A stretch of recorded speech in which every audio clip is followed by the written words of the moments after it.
인간의 밤은 낮보다 밝아졌고 우리는 인간의 도시로 퍼져나갔습니다.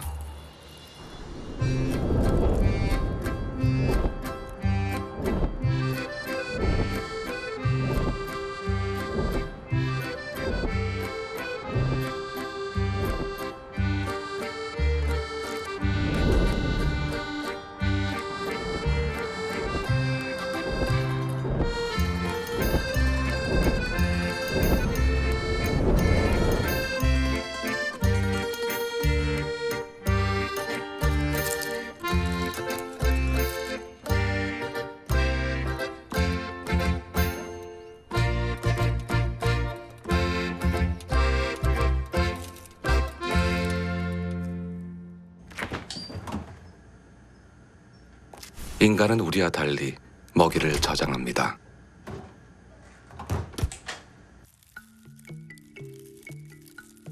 인간이 숨겨둔 먹이. 200만 년 전 바퀴와 인간의 조상이 처음 인연을 맺게 된 이유이죠.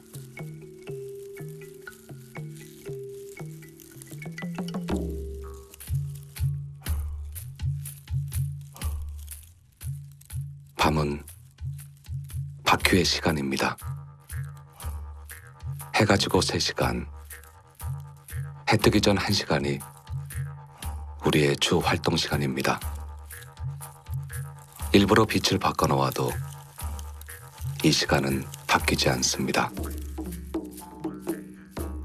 우리들 몸속에 있는 생체 시계 때문이죠. 처음부터 밤을 좋아했던 건 아닙니다. 낮에 돌아다니던 바퀴들이 죽어나가면서 밤에 움직이는 쪽으로 진화해 온 것입니다. 인간의 집에서 살기 위한 생존의 법칙이었습니다.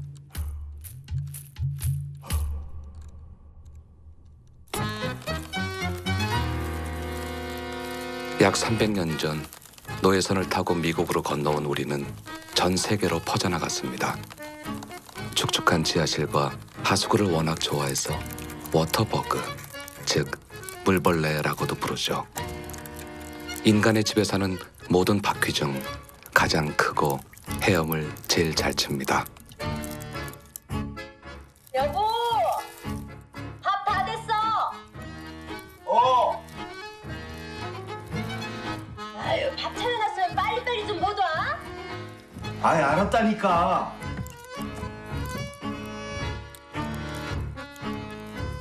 먹이 냄새가 납니다. 견딜 수 없을 만큼 강한 냄새.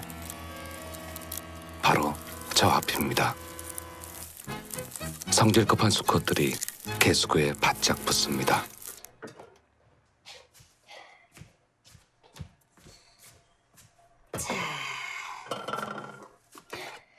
아까 부동산에서 집 보고 갔으니까 당신은 그 식당 일이나 좀 잘 배워둬요. 아니 그래도 내 생각엔 좀 더 있다가. 잔말 말고 내 말대로 해.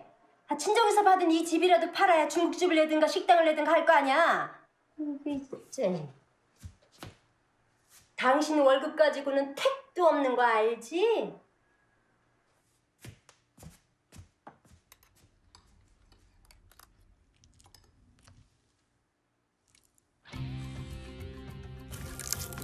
아이고, 그나마 이만큼 사는 게 누구 덕인데.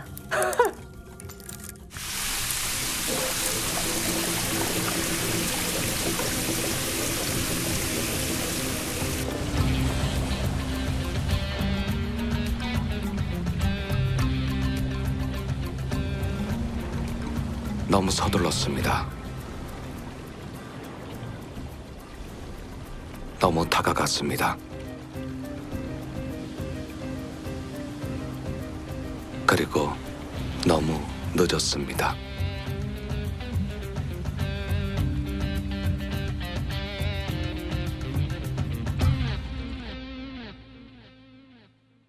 다시 밤은 바퀴의 시간입니다. 이번엔 좀 더 신중합니다.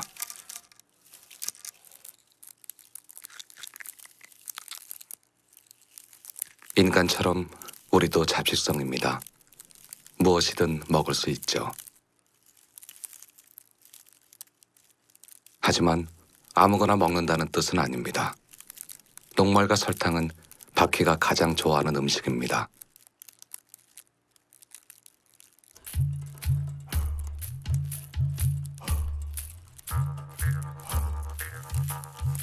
인간의 어린아이들과 식성이 비슷합니다. 손톱이나 머리카락은 어쩔 수 없을 때나 먹습니다. 우리에 대한 가장 끔찍한 오해입니다.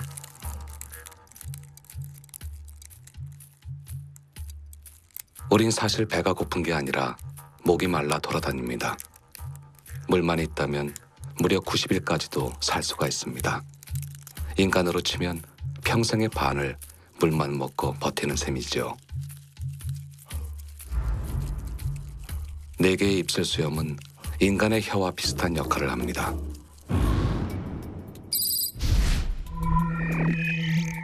먹기 전 음식물을 찔러서 먹을 수 있는지 독은 없는지 검사합니다.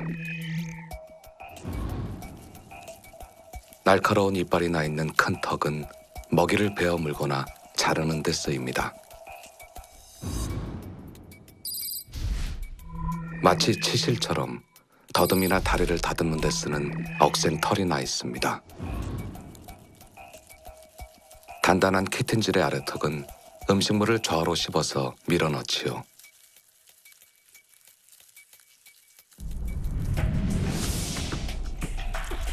입속에서 침과 섞인 음식물은 식도로 미끄러져 들어가 거대한 모이 주머니에 저장됩니다.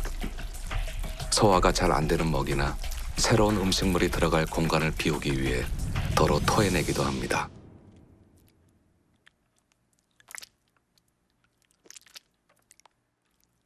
토하기, 인간들이 가장 더러워하고 싫어하는 행동입니다. 하지만 우리가 먹는 것은 모두 인간에게서 나온 것들입니다. 자기들이 남긴 것을 더럽다 하고 남긴 것을 치워주는 우리들까지 더럽다 합니다. 우린 인간들이 먹을 수 없는 것도 먹을 수 있습니다.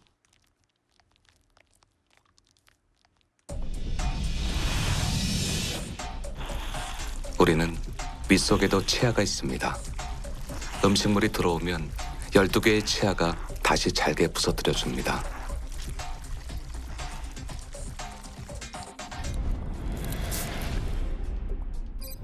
각 소화기관을 거쳐 흡수되고 걸러진 음식물 찌꺼기들은 몸 밖으로 배출됩니다. 노폐물들을 내보내기 전에 우린 비밀스런 작업을 첨가합니다. 페로몬. 배설물에 끼얹어진 페로몬은 강력한 유인제로서 모든 바퀴들을 불러 모읍니다. 저 조그만 환약 같은 배설물에서 최소 1년 이상 뿜어져 나오게 됩니다. 바퀴의 서식지엔 배설물과 페로몬이 가득 차 있습니다.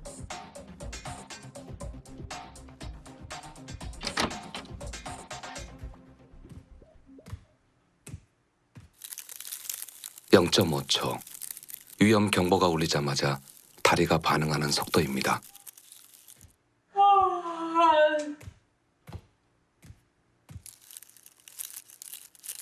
바퀴의 겹누는 2,000개의 렌즈들로 이루어져 있습니다.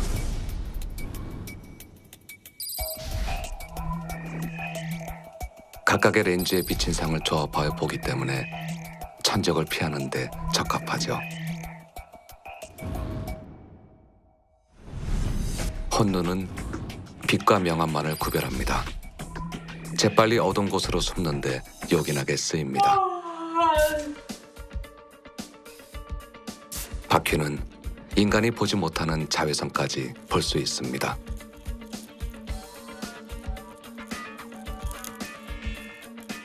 최고의 감각기관은 따로 있습니다. 더듬이는 소리나 물건의 움직임을 공기의 흐름으로 감지하며 온도와 습도, 냄새도 맡을 수 있습니다.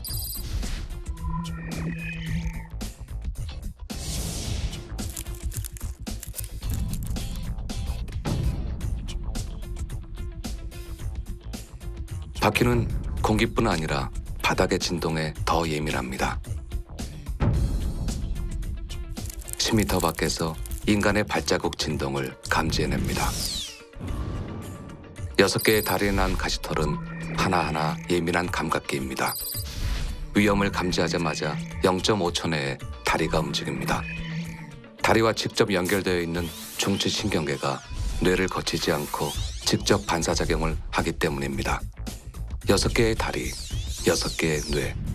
우리는 진정한 야수입니다.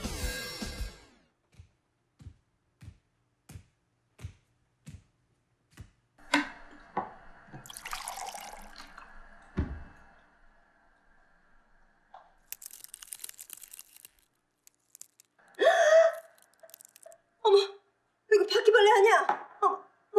이리 어째? 우리는 뒤쪽에도 더듬이가 있습니다.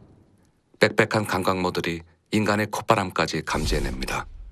거대한 신경섬유는 신호를 뇌로 전달할 수 있으며 0.045초 이내에 다리 움직임으로 옮겨집니다. 눈 깜짝보다 더 빠른 속도죠.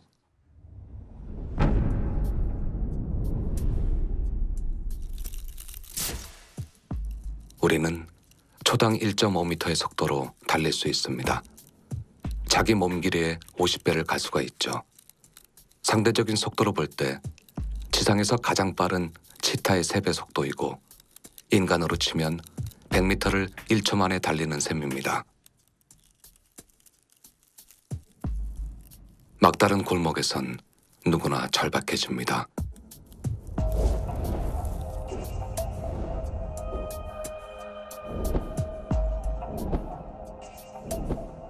감춰져 있던 본능이 자신도 모르게 튀어나오죠.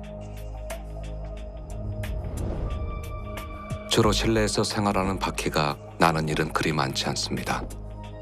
급박한 상황에서의 도평이나 추락 시 충격을 방지하기 위한 것이라 보는 게 맞습니다. 날개가 있어도 날지 못하거나 아예 퇴화된 바퀴도 많죠.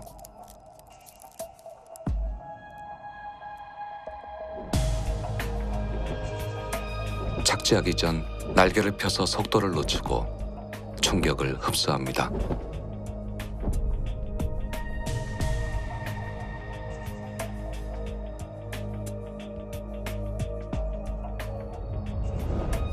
장애물이 나타나면 부딪힐 수밖에 없는데 사람들은 자기를 공격한 걸로 오해합니다. 사실 우리의 도피 행동은 단순한 반사작용이 아닙니다. 진짜 적의 위협인지 도망치는 게 더 위험하진 않은지 많은 정보와 판단이 필요하죠.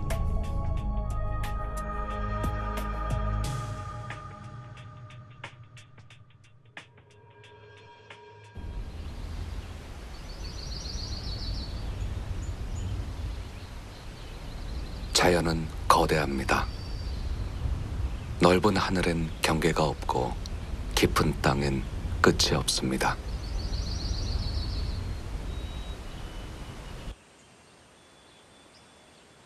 모든 바퀴는 야생입니다.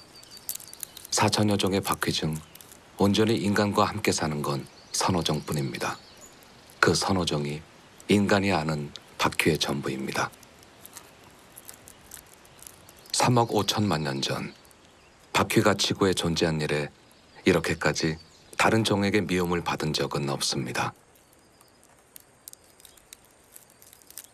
자연은 거대한 그물입니다. 경계도 끝도 없는 그물. 빠져나갈 수 있는 존재는 없습니다.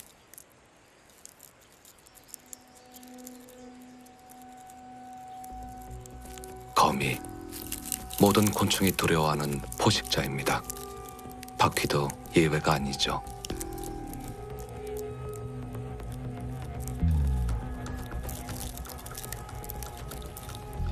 아프리카 어느 지역의 거미는 80% 이상의 먹이를 바퀴에 의존합니다. 마치 도마뱀의 꼬리처럼 바퀴는 다리를 끊고 도망칠 수 있습니다. 단 잡힌 만큼만 끊어내죠. 잘라낸 다리에서 피가 흐릅니다. 다리마디 한 개를 버려 몸을 살리는 바퀴. 바퀴에 경제 법칙입니다.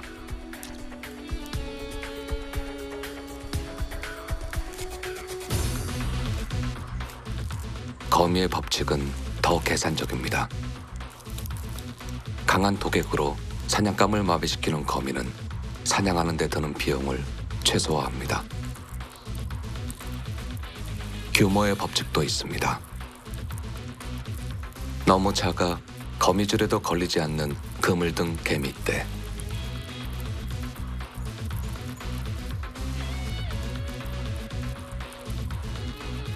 하나하나는 작고 보잘것없지만 전체를 이루면 대적하기가 힘듭니다. 모든 절지동물 가운데 개미와 거미는 바퀴의 가장 큰 천적. 작지만 치명적인 무기를 보유한 이들 앞에서 바퀴는 덩치 큰 먹잇감일 뿐입니다.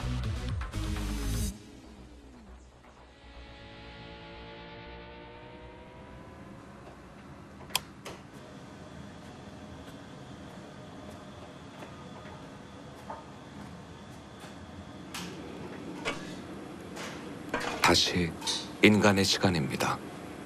동거에는 조심스러운 경계가 필요합니다. 넘어서지 말아야 할 경계.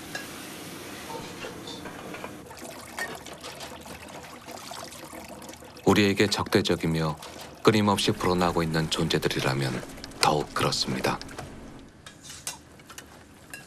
인간은 질서와 통제의 힘을 따르고 그 속에 살고 있다고 믿고 있습니다. 우리는 경계에 살고 있습니다. 익숙한 것과 낯선 것. 보이는 것과 보이지 않는 것이 만나는 곳. 이제 돌아갈 시간입니다.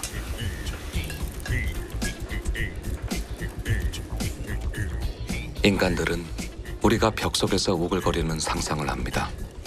하지만 우린 그렇게 부지런하지 않습니다.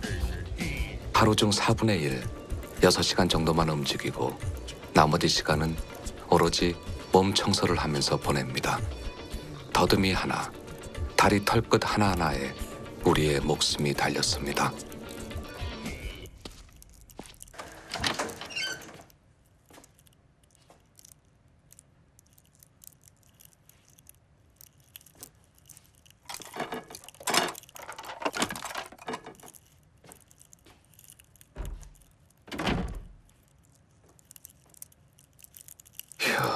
살았다. 눈에 띄는 건 곧 죽음을 뜻합니다. 한 마리의 죽음이 아니라 무리 전체의 죽음입니다.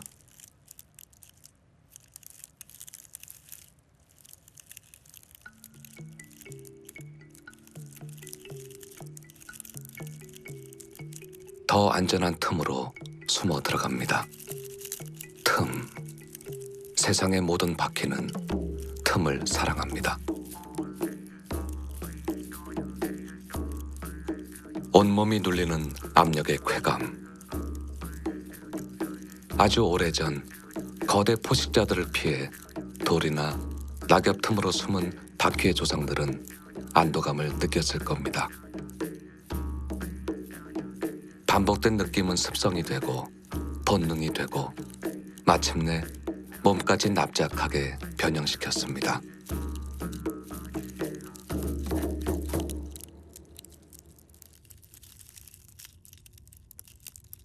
평화로운 시간은 오래 가지 않았습니다.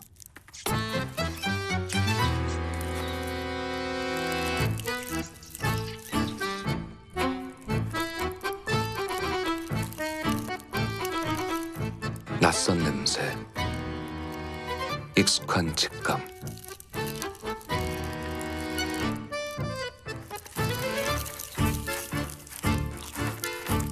인간과 함께 사는 건 바퀴만이 아니었습니다.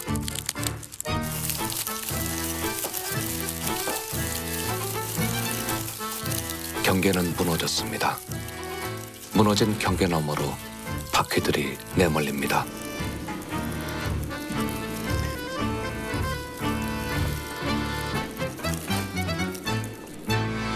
아, 이씨, 여기 바쁘니까 배달 좀 갔다 와. 예. 야, 지금 내가 배달까지 나가야 되냐?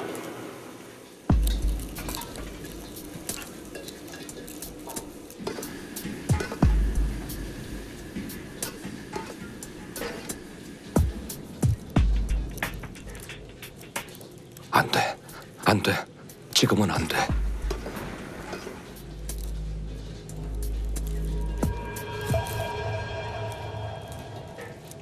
월급은 더 올려주겠지.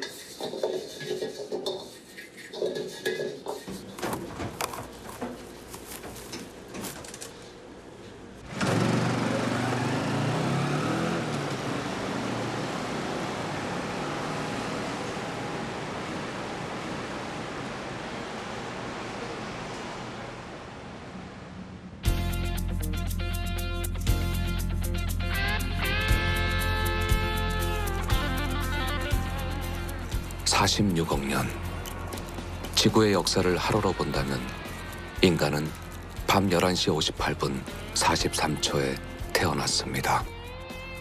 저 화려한 인간의 도시도 찰나의 불꽃놀이에 지나지 않습니다.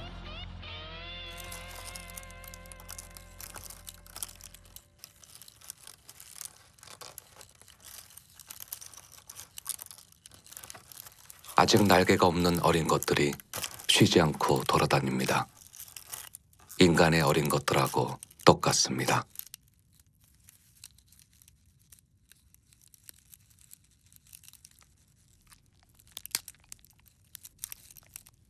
탈피. 힘껏 들이마신 공기로 몸을 부풀려 껍질을 찢습니다.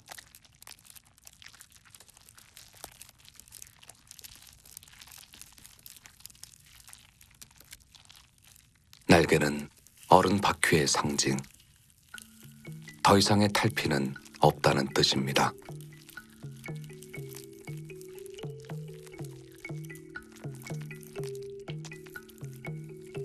빼내다 끊어진 다리에서 피가 흐릅니다.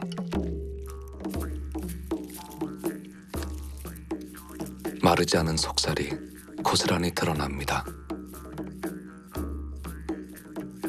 허물을 벗는 건 목숨을 거는 일.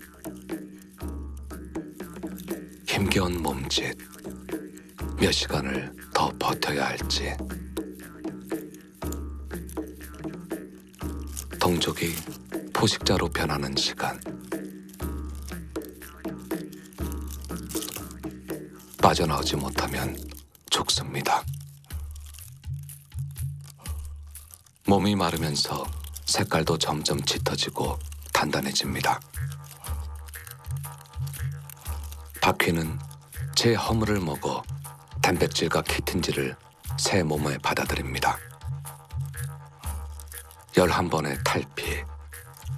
1년의 시간을 기다렸습니다. 이제 어른 바퀴가 되었습니다.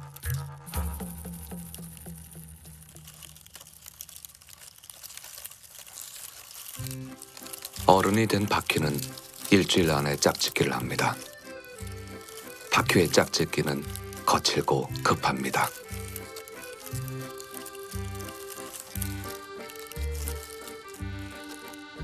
암컷이 수컷 등에 올라 유입물질을 핥을 때 수컷은 잽싸게 배를 들어 올려 암컷의 생식기를 움켜잡고 자신의 생식기를 밀어 넣습니다. 단 한 번의 교미로도 평생의 수정란을 확보할 수 있습니다. 방해자를 피해 도망치듯 이루어지는 짝짓기. 시간은 대개 30분에서 1시간 정도가 걸리죠. 수컷이 건네는 정자다발에는 영양물질이 들어있어서 암컷의 영양분으로 쓰입니다.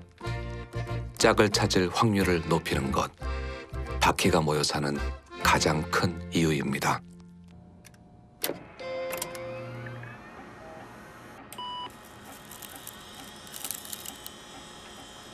인간의 집에는 숨을 곳이 많습니다. 컴퓨터나 텔레비전 내부는 어둡고 따뜻합니다.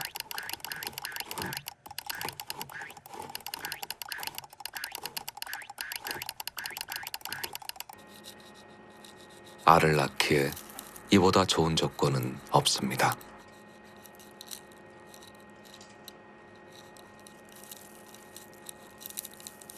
대개의 바퀴는 알주머니를 달고 다니다가 적당한 곳을 골라 떨어뜨립니다. 일단 자리를 뜨고 나면 알이나 새끼들이 부화할 때는 전혀 돌보지 않기 때문에 장소 선택이 중요합니다. 여보! 여보! 어! 다락에서 고추장 좀 갖다 줘요. 아, 얼른! 아이 참.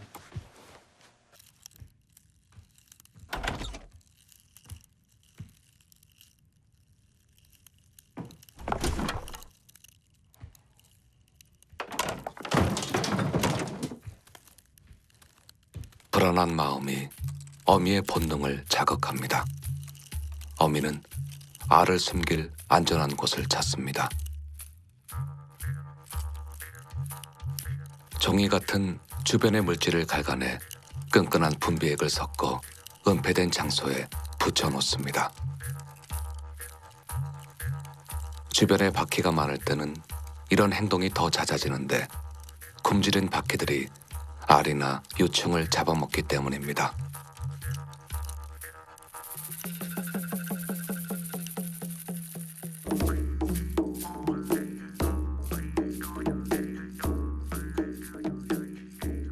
암컷은 일주일에 한 번씩 평생 15번까지 알주머니를 낳습니다. 이 알주머니에 바퀴 번성의 비밀이 숨어 있습니다.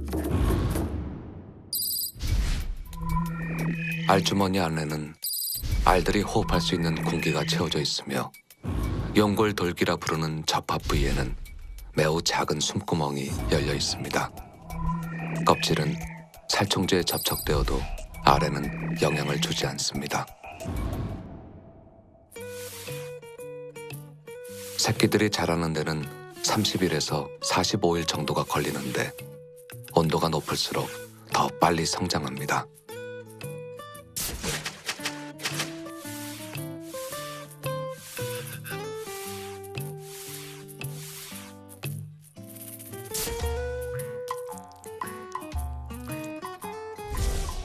위아래 8개씩 모두 16개, 최대 28개의 새끼들이 두 줄로 배열되어 있습니다.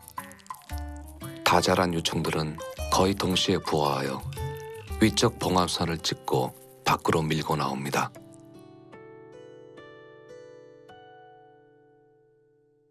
인간들은 말합니다. 한 마리가 약 400에서 1000마리까지 불어나게 된다. 바퀴 한 마리를 잡는 것보다 알집 한 개를 찾는 게 더 중요하다.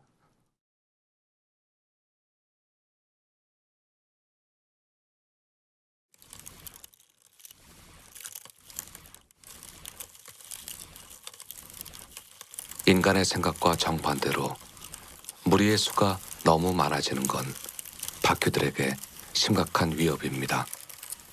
먹이가 부족해 알과 어린 유충들이 잡아먹히는 일도 늘어납니다.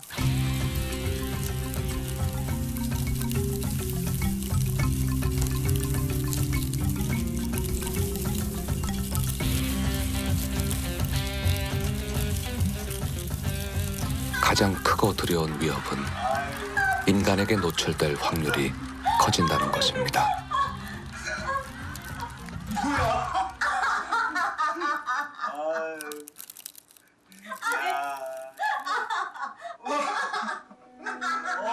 인간들이 키우는 고양이도 바퀴에겐 두려운 존재입니다.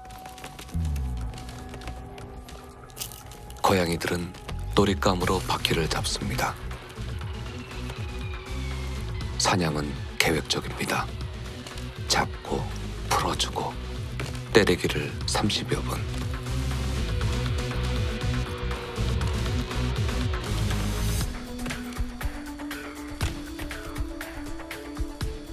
바퀴가 완전히 굴복하여 아무런 저항도 할 수 없을 때 그제서야 놈은 느긋하게 바퀴를 뜯어먹습니다.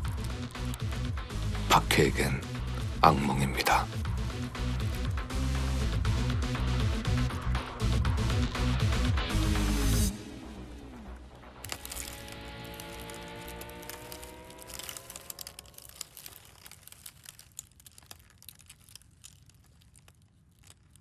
인간은 자기와 다른 것을 증오합니다. 모든 다른 것을 적으로 돌릴 때 만인은 만인의 적이 됩니다.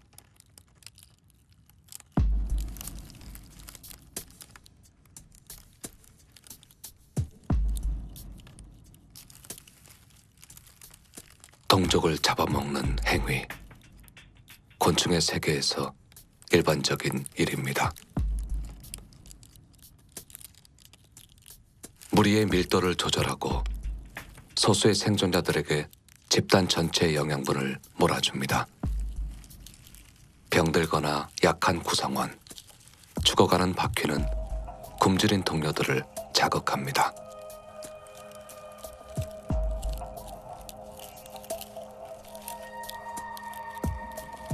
인간의 눈에는 잔인하게 보이겠지만 바퀴에겐 무리 전체를 위한 과정일 뿐입니다. 바퀴는 분해자. 지금 이들은 서로를 분해하고 있습니다. 산 바퀴가 죽은 바퀴의 몸을 먹고 죽은 바퀴는 다시 산 바퀴의 몸이 됩니다. 어서 들어오세요. 아유, 치워놓지 않아서 조금 지저분해요. 아유, 미리 전화라도 좀 주시지. 뭐 하긴 보시다시피 저희 집이 워낙에 새 집이라서 뭐 상관은 없지만요. 저기요, 여기 혹시 바퀴벌레 같은 건 없죠? 바퀴벌레요? 아유, 무슨 말씀이세요? 새 집에 바퀴벌레라뇨? 바퀴벌레는커녕 개미 새끼 한 마리 없으니까 마음 푹 놓으세요. 예, 이가 바퀴 알레르기가 좀 있거든요. 그러시구나. 아이, 근데 왜 이렇게 자꾸 간지럽지? 아, 저기 집 구경 좀 하실래요? 예.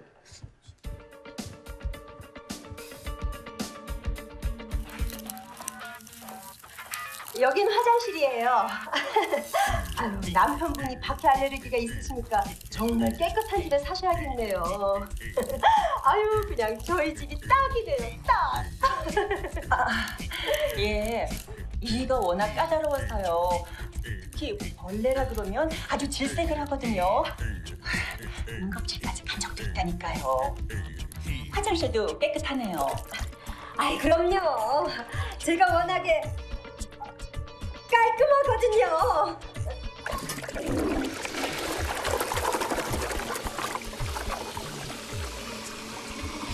자, 이쪽으로 오세요. 여기가 저희 집 자랑거리예요. 전망이 얼마나 좋은데요. 사실 이 집을 내놓기 너무 아까운데. 근데 여긴 뭐예요? 여기요? 역시 주부님이라 뭘 아신다니까. 왜 살림하다 보면 지저분한 것들 많잖아요.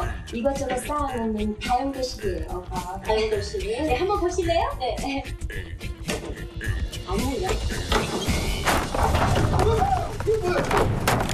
바퀴잖아!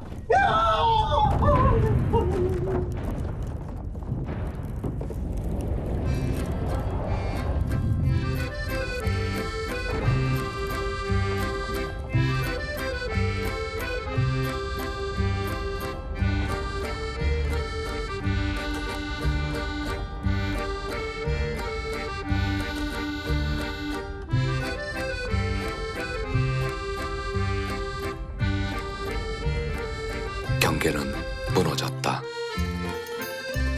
익숙한 것과 낯선 것, 보이는 것과 보이지 않는 것이 한데 엉겼다.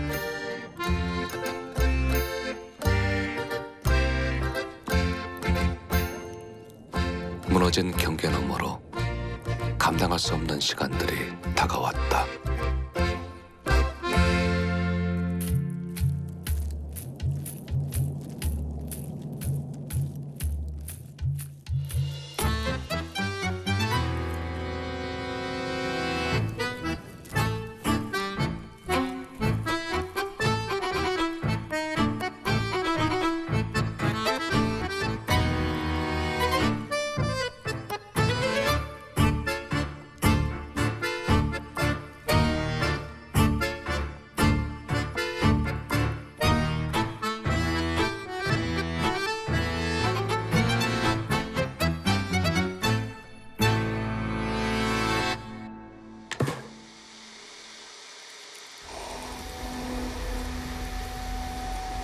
인간들은 교활하고 치밀했습니다. 그들은 우리의 습성을 잘 알고 있었죠. 우리가 무엇을 먹는지, 어디로 다니는지 훤히 꿰뚫고 있었습니다.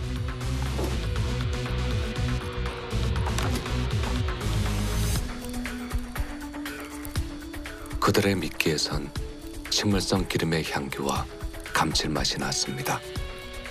우리가 거부할 수 없는 것들이죠. 그 속에 섞인 치명적인 독은 우리의 예민한 더듬이와 입술 수염으로도 알아챌 수 없었습니다. 그들은 우리의 습성을 역으로 이용하였습니다. 독을 먹은 바퀴가 무리로 돌아와 다시 토해낼 것을 그들은 미리 알고 있었습니다.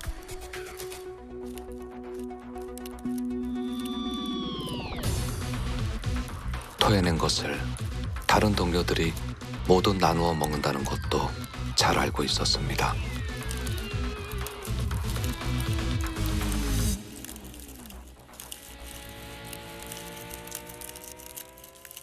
몸에 독이 퍼진 바퀴가 발버둥 치며 죽어갈 때 무리를 위해 병든 바퀴를 분해하는 숭고한 작업도 그들에겐 방제의 수단일 뿐이었습니다.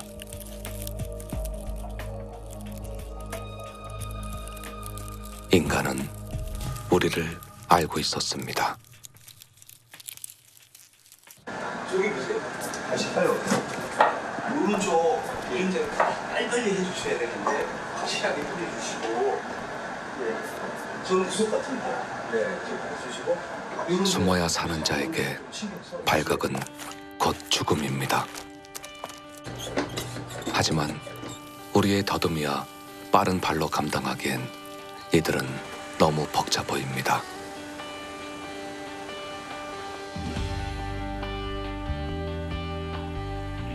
숨을 쉴 수가 없습니다.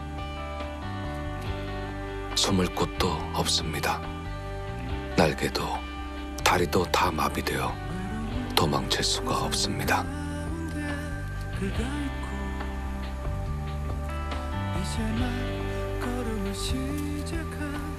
그저 버둥거릴 뿐입니다.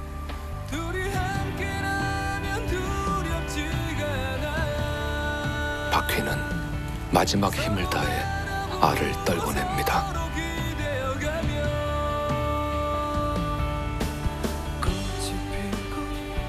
알주머니엔 살충제가 뚫고 들어가지 못합니다. 운이 좋아 사람들 눈에 띄지만 않는다면 새끼들은 살아남을 것입니다.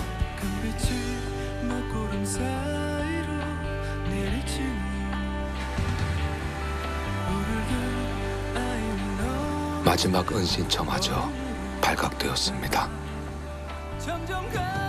인간의 언어로 우리는 박멸되었습니다. 다 끝났습니다. 결국 또 이렇게 되고 말았습니다.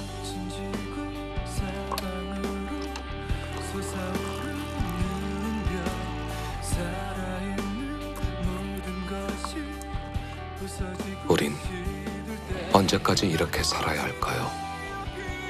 앞으로 우린 어떻게 되는 걸까요?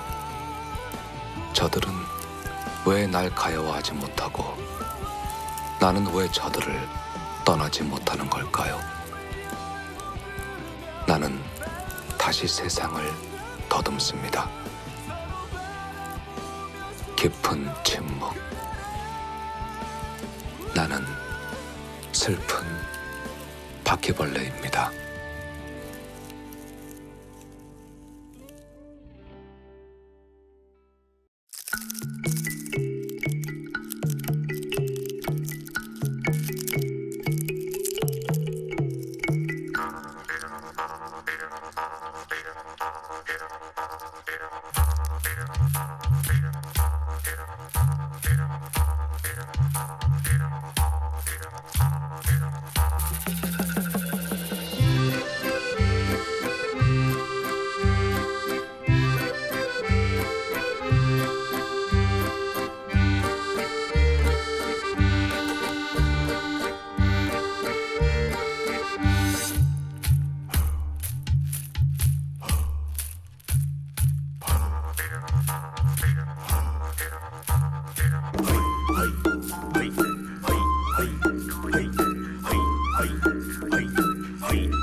더듬이. 우리는 세상을 더듬습니다. 아무도 우리를 초대하지 않았습니다. 더럽다. 모두가 우리를 싫어합니다.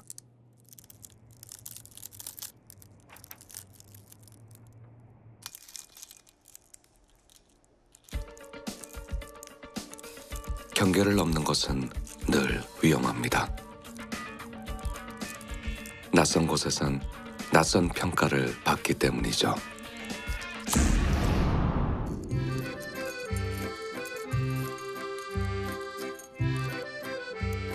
인간의 공간, 인간의 시간에서 우리는 그저 더러운 벌레일 뿐입니다.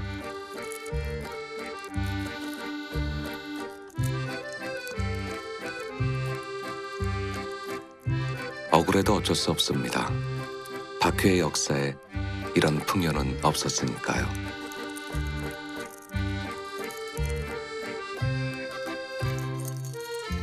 달콤한 향기, 매끄러운 촉감, 인간의 세계는 매혹적입니다. 가끔 마주치지만 않는다면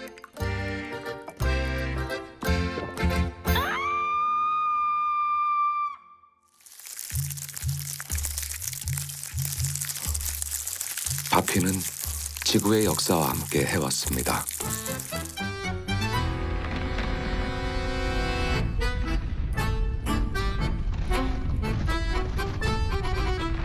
지구가 몇 개의 대륙으로 분리되면서 박휘의 조상들도 갈라지기 시작했습니다.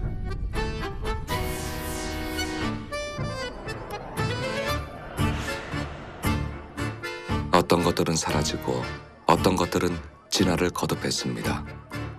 현재 약 4,000종의 바퀴들이 있지만 매일 40종의 바퀴들이 새로 발견되고 있습니다. 선박과 비행기가 전 세계로 바퀴를 실어 날랐고 갈수록 따뜻해지는 기후는 바퀴의 든든한 우군이 되었습니다.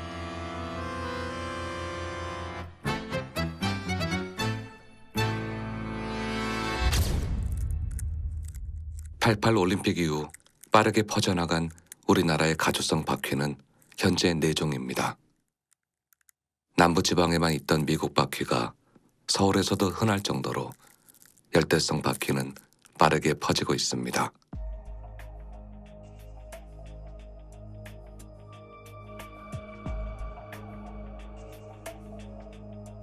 바퀴라는 이름은 굴러가는 차 바퀴에서 유래된 것으로 보입니다. 바퀴의 옛말인 박회, 바퀴는 수레바퀴의 옛말과 똑같기 때문입니다. 바퀴를 봤을 때는 그들이 그 빠르게 걷는, 그러니까 도망치는 그런 모습을 보면 마치 그 납작한 것이 굴러가는 듯한 모습하고 같아요. 그래서 이것이 바퀴, 그 수레바퀴와 같은 그러한 거에서 어원이 오지 않았나라는 어떤 그 추측을 했고요. 수레바퀴처럼 빠른 벌레.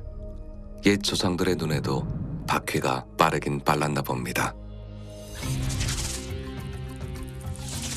이름 그대로 바퀴는 빠릅니다. 초당 1.5m, 전속력으로 달리면서도 일정한 자세를 유지합니다.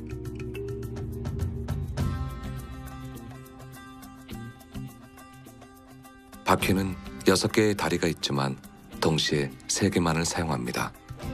몸 한쪽의 첫째와 셋째, 다른 쪽의 둘째 다리로 삼각을 만듭니다.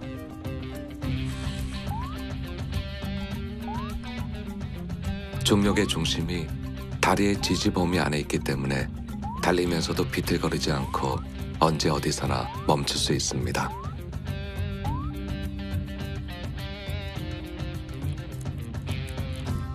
달리면서도 급회전이 가능하고 장애물 사이 방향 전환도 자유롭습니다.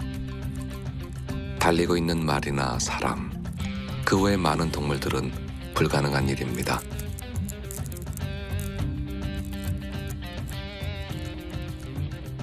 바퀴의 다리는 공학적입니다.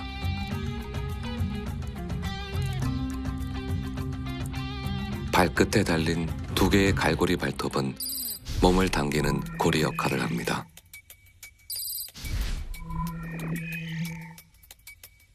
발과 앞다리에 달린 특수한 접착 패드는 수직면이나 천장에서도 미끄러지지 않게 하죠.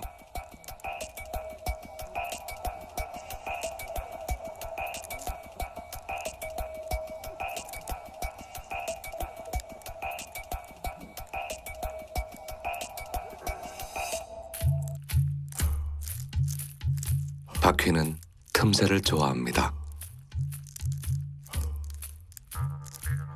식물이 빛을 발하듯이 바퀴는 모든 표면과 접촉하려는 본능이 있습니다.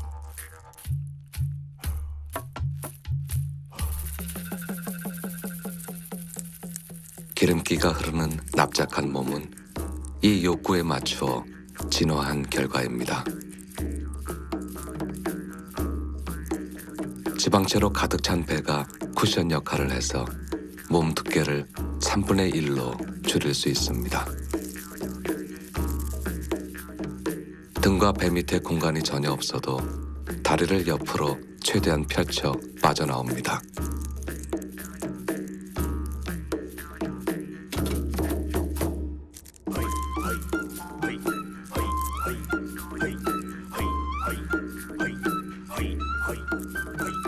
본능에 맞추어 몸을 진화시켜온 작은 생물. 우리는 바퀴에 대해 너무 모르고 있습니다.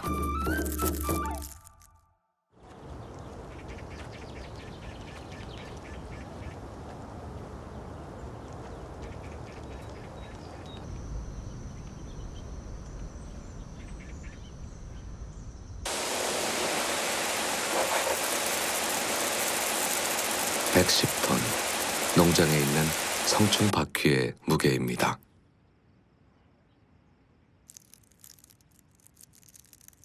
이곳에선 바퀴를 대량으로 사육하여 제약회사에 공급합니다.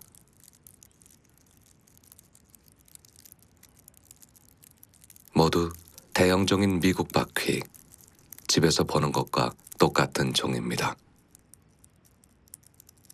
보이기만 하면 잡아 죽이던 바퀴를 인간들의 손으로 먹여주고 키워줍니다. 바퀴의 질긴 생명력을 혐오하던 인간들은 이제 그것을 탐내고 있습니다. 약의 원료로 쓰이는 만큼 바퀴들은 위생적으로 관리됩니다.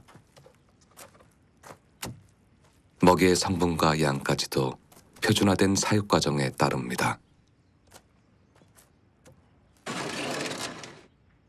건강하고 깨끗한 바퀴들만이 건조대에 올라갈 수 있습니다.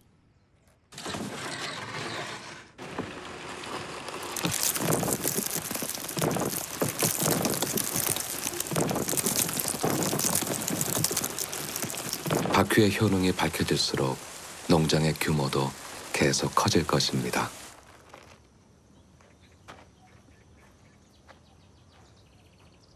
탈바꿈되는 것은 바퀴가 아니라 사람들의 생각일지도 모릅니다. 那么就把他的那些带菌啊那些问题都克服了啊，所以呢就把它呢从废物呢变成宝物了。 오래전부터 바퀴는 약으로 쓰여왔습니다. 고대 그리스의 의사들은 바퀴벌레 내장을 귓병 치료에 썼고 재즈 가수 루이 암스트롱은 아플 때마다 바퀴벌레 스프를 끓여 먹었다고 합니다.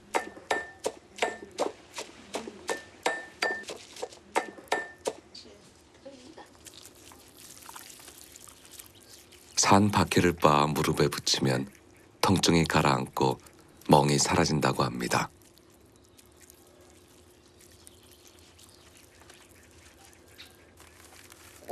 바퀴를 말려 날 것으로 먹기도 합니다.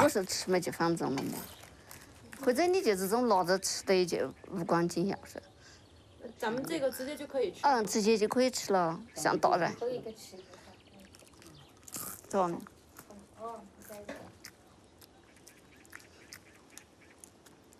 처음엔 꺼려하던 손자도 이젠 제법 잘 받아 먹습니다.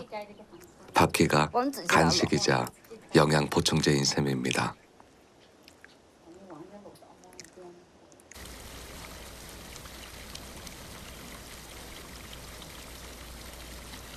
딸이 대학에서는 바퀴의 의학적 효능에 대한 연구를 30년째 진행해 오고 있습니다. 바퀴벌레는 피부 외상과 급성 간염, 심혈관 질환에 효과가 입증되었고 항암제 개발에도 쓰이고 있습니다. 개구리 심장에 저칼슘제를 주사하여 심장 박동을 낮춘 후 바퀴 추출액으로 만든 약을 주입하여 되살리는 실험입니다.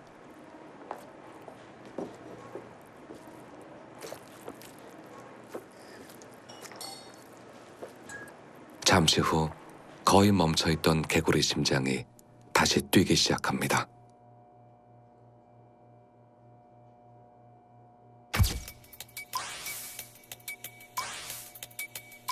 저칼슘제 투입 직후 박동이 거의 멈췄던 심장은 바퀴 추출액을 투입하자마자 상승하기 시작하여 잠시 후 정상으로 돌아왔습니다.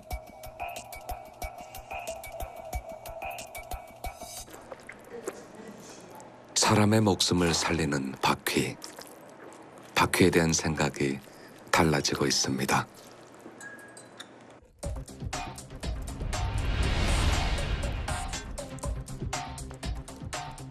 바퀴는 강인한 생물입니다.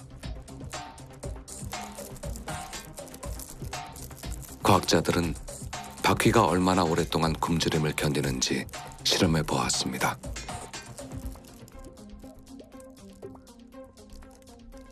세 가지 다른 조건이 주어졌습니다.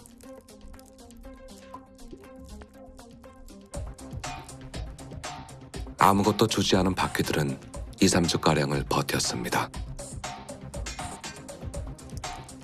물기가 전혀 없는 마른 먹이만 준 바퀴들도 비슷한 시간을 버텼습니다.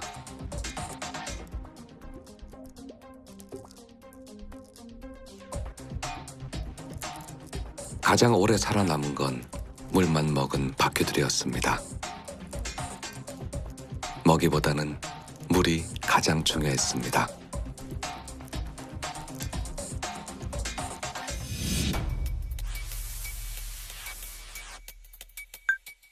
물만 먹을 수 있었던 미국 밖의 암컷은 무려 90일간을 생존하였습니다. 정상 수명인 180일의 절반에 해당하는 놀라운 결과입니다. 굶주린 채 한 달 이상을 견디는 능력은 바퀴들이 여행 가방 안이나 화물칸에 실려 전 세계로 퍼지는 데 큰 기여를 하였습니다.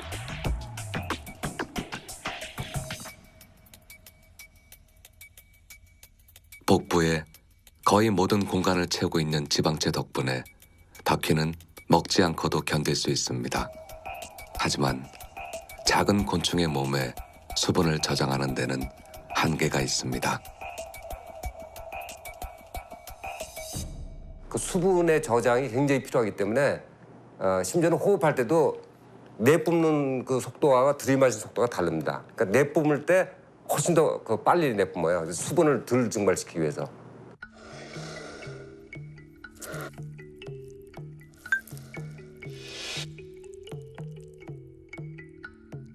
복부 마디들의 양 측면에 있는 기문은 숨구멍입니다. 모두 열상이 있죠. 외부에서 들어오는 공기가 근육까지 전달되는 동안 수분 손실이 최소화되도록 바퀴의 몸은 작고 길게 진화되었습니다.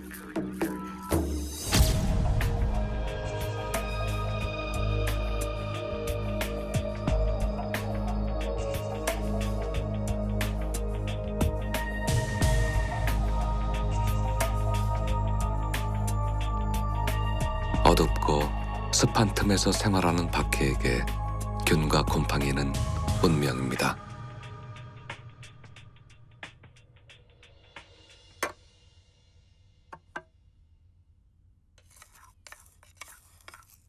미생물 살충제인 백강균과 녹강균으로 바퀴를 죽일 수 있는 곰팡이를 찾는 실험입니다.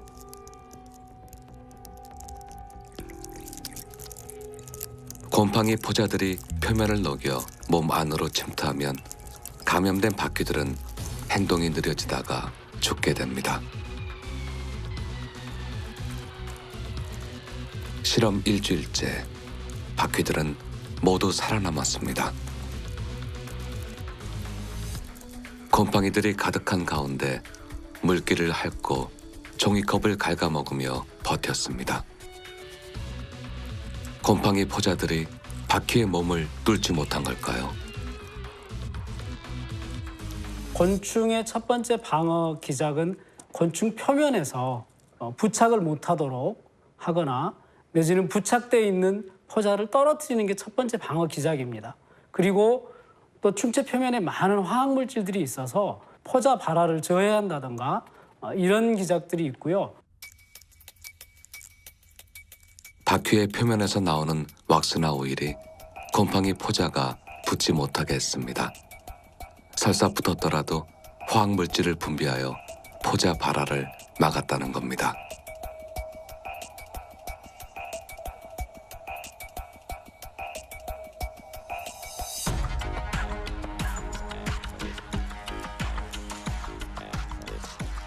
표면의 방어막을 피해서 직접 체내로 주입하면 어떻게 될까요? 실험한 20마리 중 6마리의 사체에서 곰팡이가 피었습니다. 바퀴의 체내 면역 시스템을 병원균이 이긴 것입니다.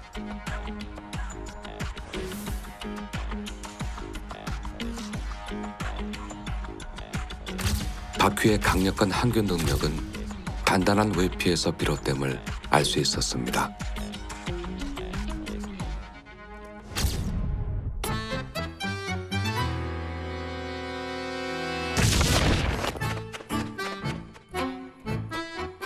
바퀴는 화석 곤충입니다.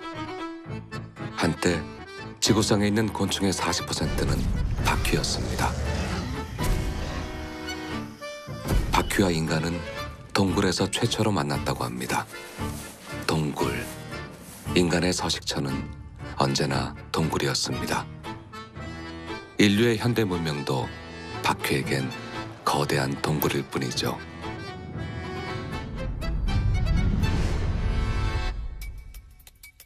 바퀴의 진화. 몸이 작아지고 납작해졌으며 머리는 가슴판 밑으로 들어갔고 더듬이가 길어지고 산란과는 몸 안으로 들어갔습니다.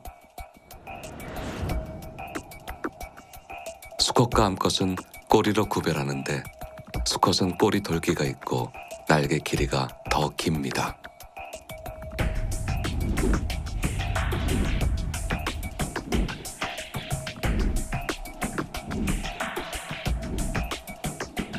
모든 바퀴가 날개를 가진 것은 아닙니다.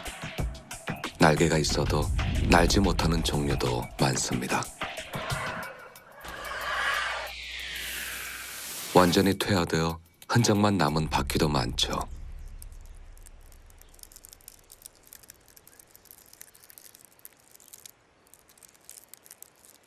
살아남기 위해서 자신의 모든 것을 바꿔 나가는 것. 진화의 법칙이자 바퀴의 법칙입니다.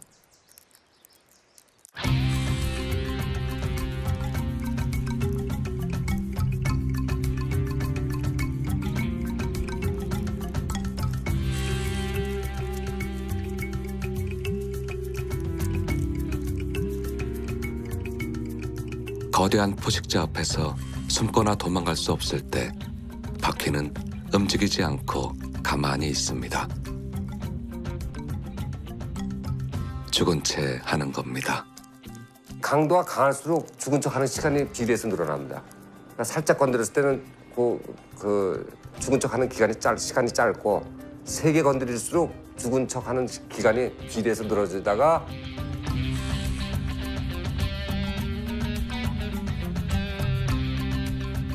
포식자들은 살아있는 사냥감만을 알아보고 붙잡기 때문에 사냥감이 죽은 채 하면 흥미를 잃고 다른 것을 찾습니다. 바퀴는 영리한 동물입니다. 바퀴는 미로를 찾아가는 학습 행동이 가능합니다. 연구에 의하면 첫 회에 420분이 걸렸으나 다음 날 40분으로 줄었습니다. 대여섯 번의 훈련으로 바퀴는 40분에서 100분 사이에 미로를 찾아갔습니다. 바퀴도 훈련이 가능하다. 훈련이 가능하다는 얘기는 머리로 무엇인가를 받아들일 수 있다. 자극을. 그 자극을 받아서 분석해서 자기 나름대로 행동을 할 수 있다는 얘기죠. 이 바꿔서 얘기하면 결국 그것도 지능이죠.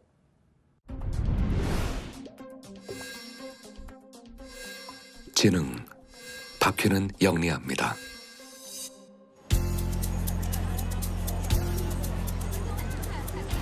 세상은 바퀴보다 빨리 변하고 있습니다. 하지만 중국인들은 전통을 존중하죠.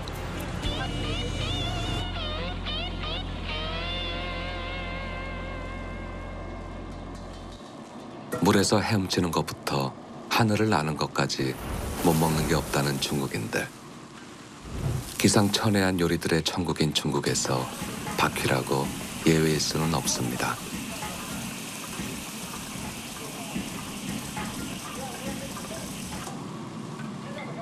이 음식점에서 바퀴벌레 튀김은 최고의 인기 요리입니다.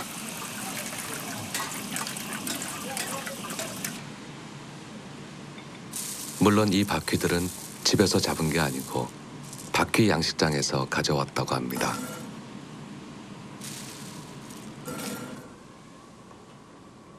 그래도 쉽게 젓가락이 갈 것 같지는 않습니다.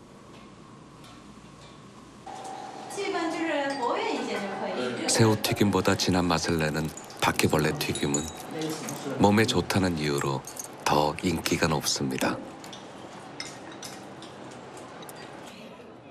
바퀴를 꾸준히 먹고 생리통이 사라졌다는 정림 씨. 他刚开始的时候确实挺害怕的，满地的跑啊，也觉得挺脏的。但是后来就很，在我们这里弥都这里呀、家基本大部分都还是比较喜欢吃这个东西的。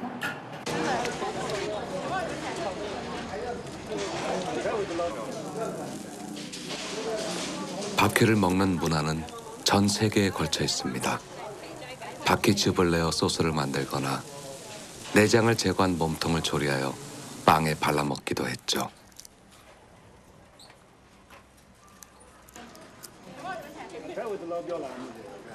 바퀴는 고단백 덩어리.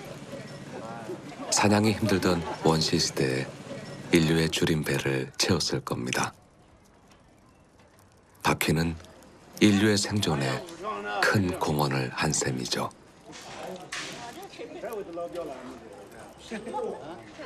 더러워요. 그래서 싫어요. 구석이나 그런 더러운 데에서 살아서 징그러웠어요. 사람에게 다가오면 더러워지니까 싫어요. 인간의 문화는 바퀴에게 우호적이지 않습니다. 바퀴들을 손가락으로 눌러 죽이는 이 게임은 사람들의 혐오감을 잘 보여주고 있습니다. 맨몸을 기어오르는 바퀴벌레는 사람들이 흔히 갖는 망상입니다.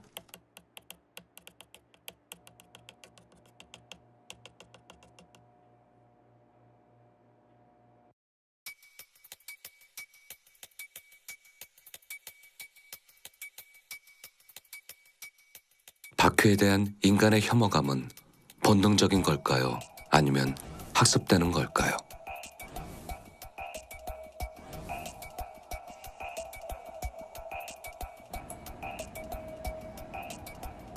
가장 큰 죄목은 병균을 옮긴다는 것입니다. 주방이나 벽 틈, 더러운 곳에 사는 바퀴가 다리털과 가시에 병균을 묻혀 다른 곳으로 옮기게 된다는 것이죠.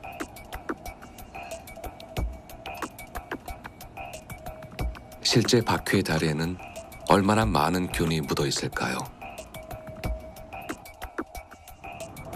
잘라낸 바퀴다리에서 균들이 자라기 시작합니다.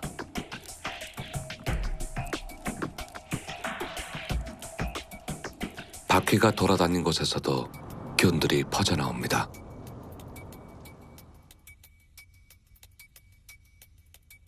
그게 죄라면 파리하고 비교할 수 있느냐? 파리는 발바닥부터 시작해서 온몸에 그 잔털이 무지무지하게 많아요.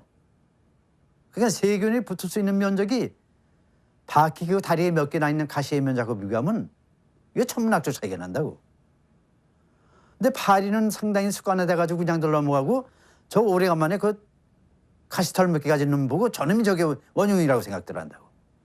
바퀴는 어쩌면 파리보다도 더 해로운 곤충이라고 말할 수 있습니다. 왜 그러냐면 파리는 기생충 알을 옮기지 않지만은 바퀴는 기생충 알까지 옮기기 때문에 더 해롭다고 얘기할 수가 있습니다. 무엇이 더 해로운지는 알 수 없지만 사람이 만진 바퀴는 반드시 몸 청소를 합니다. 평소보다 훨씬 격렬하게.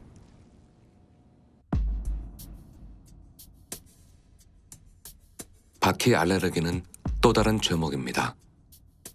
바퀴의 사체나 배설물에서 나오는 가루들이 알레르기를 일으킨다는 겁니다.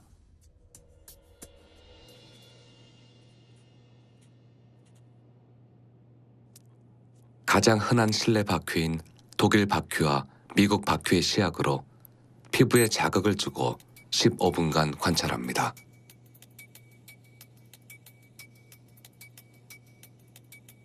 반응이 강할수록 알레르기 질환으로 발전할 확률도 높아집니다.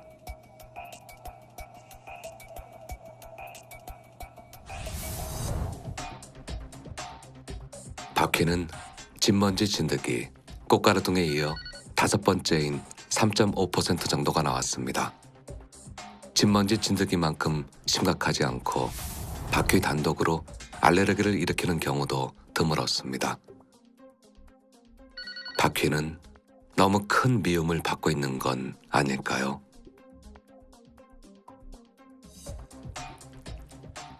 돌아보면 우리 곁엔 무수히 많은 곤충들이 함께 살고 있습니다. 그들은 몸에 입력된 목적대로만 움직이는 의지도 영혼도 없는 생물들일까요? 인간의 이성은 곤충에 비해 절대적으로 우월할까요?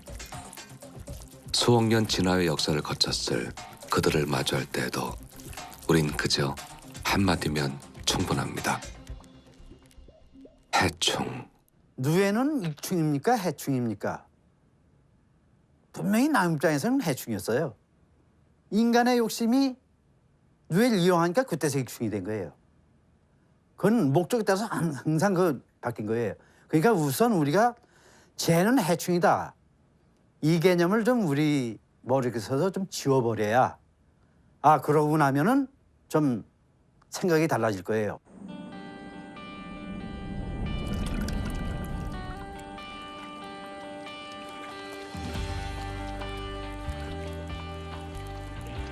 자연에는 공짜가 없습니다. 생태계에서 곤충의 존재 이유 중 하나는 다른 동물의 먹이가 되는 것입니다.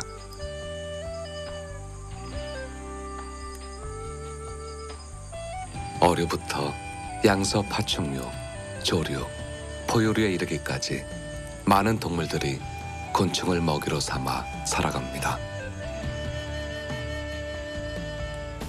지구의 모든 동물 중 75%가 곤충입니다.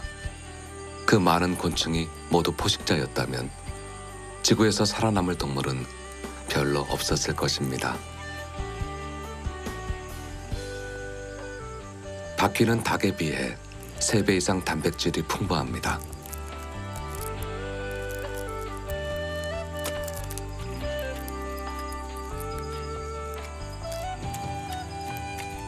대개의 곤충은 잡기도 쉽죠.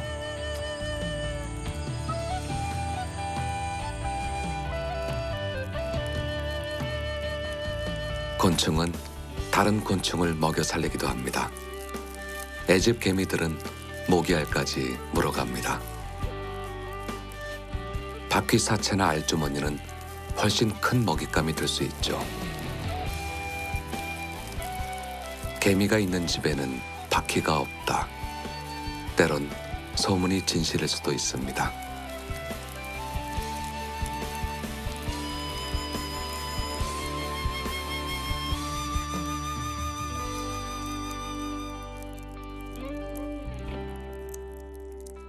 모든 곤충은 분해자입니다. 자연의 청소부죠.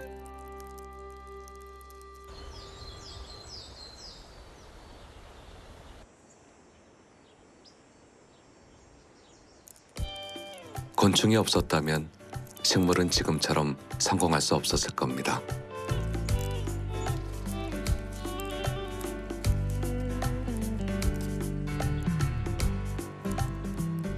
열대 지방의 바퀴는 꽃가루 바지 역할을 합니다.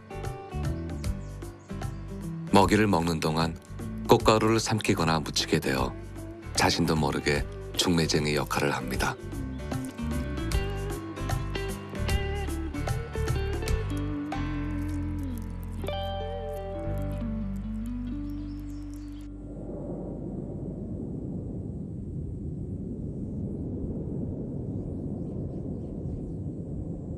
모든 산 것들은 결국 곤충의 도움을 받아야 자연으로 돌아갈 수 있습니다.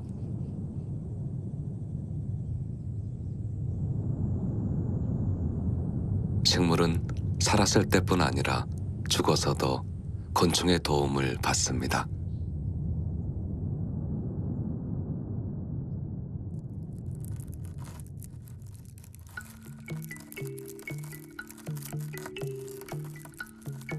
갑옷바퀴는 해발 1500m의 고지대에 삽니다. 썩은 나무 속에서 10년 가까이 살죠. 우리가 아는 바퀴들과는 달리 한 쌍의 암수가 새끼를 낳고 가족을 이루어 살아갑니다. 새끼들은 3년이 지나 독립할 때까지 어미 곁에서 삽니다.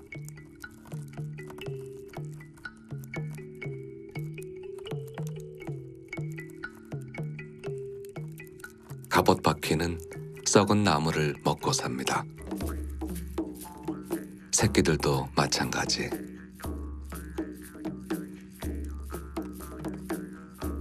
썩었든 살았든 나무를 먹고 사는 곤충은 거의 없습니다.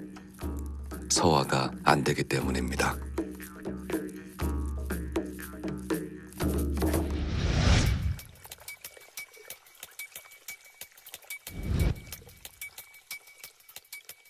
갑옷바퀴의 장 속에 사는 공생균들이 이 문제를 해결해 줍니다. 이들은 셀룰로스를 분해하여 갑옷바퀴의 소화를 돕습니다. 이들이 없다면 갑옷바퀴는 살 수 없습니다.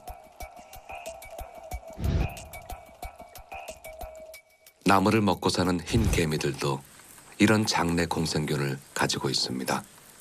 둘은 같은 조상에서 나왔습니다.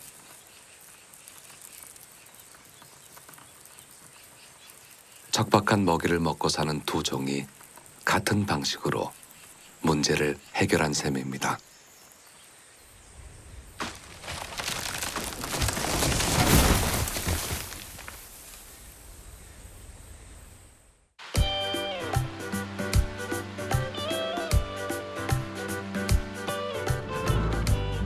자연의 그물은 넓고도 촘촘합니다. 빗방울 하나에 우주가 들어 있습니다.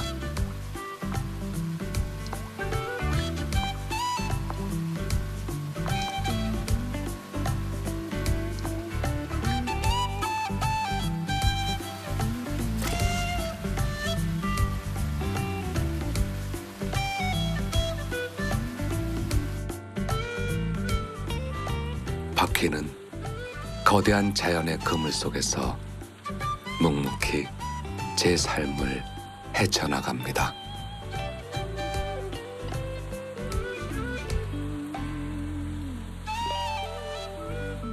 만약 우리가 기가 막힌 어떤 구제 방법을 발견해서 이 세상의 바퀴들을 몽땅 다 박멸했다. 생태계 무너질 가능성이 있습니다. 보존하면서 그들에게 입는 직접적인 피해는 슬기롭게 줄여나가는 그런 거를 해야지 우리가 마물의 영장이랍시고 그 노아의 방주에 누구를 태울 것인가 하는 거를 함부로 결정하는 건 전 대단히 위험한 일이라고 생각합니다. 함께 갈 수 없는 것과 함께 가는 것. 사랑할 수 없는 것을 사랑하는 것. 우리의 이름은 바퀴벌레가 아니라 바퀴입니다.